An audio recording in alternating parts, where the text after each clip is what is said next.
नमस्कार दोस्तों। US biotechnology company Moderna ने कोरोना वायरस वैक्सीन की फेज 3 ट्रायल्स अनाउंस की है।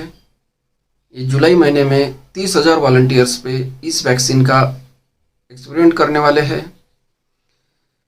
इस ट्रायल को लगने वाले डोसेस ऑलरेडी कंपनी ने तैयार कर लिए हैं।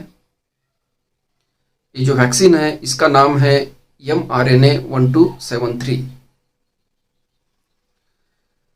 ये जो वैक्सीन है चूहों में सेफ पाई गई है।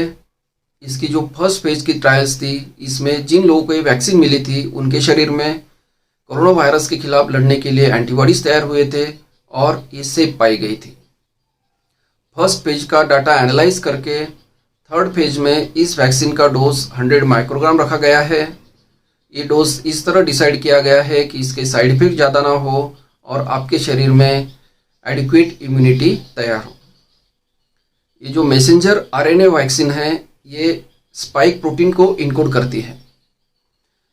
जब ये वैक्सीन किसी वॉलंटियर को दी जाती है तो उसके शरीर में सेल्स में जाने के बाद ये वैक्सीन कोरोना वायरस का स्पाइक प्रोटीन तैयार करती है और अपनी बॉडी इस स्पाइक प्रोटीन के खिलाफ एंटीबॉडीज तैयार करके ये स्पाइक प्रोटीन को मार देती है। तो जब कभी आपको भविष्य में कोरोना वायरस का इन्फेक्शन हो जाएगा तो आपके शरीर में ऑलरेडी इम्यूनिटी रहेगी कोरोना वायरस से लड़ने के लिए। कोरोना वायरस शरीर में एंटर करने के बाद उसके ऊपर जो स्पाइक प्रोटीन रहता है उससे वो सेल को अटैच होता है और सेल के अंदर एंट्री लेता है। बॉडी के सेल के अंदर जाने के बाद उसको वो अपनी मशीनरी, उस सेल की मशीनरी अपने लिए यूज करता है और मिलियंस ऑफ कॉपीज बना लेता है। अगर आपके शरीर में इस स्पाइक प्रोटीन के खिलाफ ऑलरेडी इम्यूनिटी है तो आपके शरीर इस कोरोना वायरस के जो प्रोटीन्स है उसको न्यूट्रलाइज करेगी। इसकी वजह से वायरस आपके बॉडी के सेल के अंदर एंटर नहीं कर पाएगा और आपको कोरोना वायरस का इन्फेक्शन नहीं होगा। मॉडर्ना कंपनी ने ये जो टेक्निक मैसेंजर आरएनए वैक्सीन की तैयार की है ये नई है। इसके पहले वैक्सीन तैयार करने के लिए जो वायरस है, पैथोजन है, उसको लैब में कल्चर मीडिया पे पहले ग्रो करना पड़ता था। उसके बाद में उसके खिलाफ वैक्सीन तैयार करने की प्रक्रिया शुरू होती थी।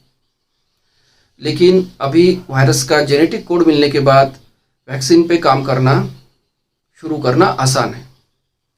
जब जनवरी के पहले हफ्ते में चाइना ने इसका जेनेटिक कोड अनाउंस किया था तब से ही ये मॉडर्ना कंपनी ने इस वैक्सीन पे काम करना शुरू किया था। ये जो टेक्निक है इसकी वजह से कम समय में वैक्सीन डेवलप की जा सकती है, नहीं तो पुराने मेथड से कम कुछ साल वैक्सीन तैयार करने के लिए लग जाते हैं। मॉडर्ना कंपनी पहले से ही और 9 वायरसेस के खिलाफ इस टेक्निक का यूज करके वैक्सीन बना रही है, जैसे cytomegalovirus, respiratory syncytial virus, zika virus, parainfluenza virus, और इनकी स्टडीज में इसके रिजल्ट्स प्रॉमिसिंग पाए गए हैं। अगर ये वैक्सीन थर्ड फेज में सक्सेसफुल रहती है तो इस टेक्निक की वजह से इसका प्रोडक्शन भी फास्ट किया जा सकता है। अभी मॉडर्ना कंपनी ने कहा है कि हर साल 50 करोड़ से 100 करोड़ वैक्सीन तैयार करने का इनका टारगेट है। अगर ये कंपनी की फेज 3 ट्रायल सक्सेस हो जाती है तो मार्केट में ये वैक्सीन आने का रास्ता खुल जाएगा और आम लोगों के लिए ये वैक्सीन अवेलेबल हो पाएगी। हम आशा करते हैं कि ये ट्रायल सक्सेसफुल हो और जल्द से जल्द कोरोना वायरस के खिलाफ ये वैक्सीन अवेलेबल हो। धन्यवाद।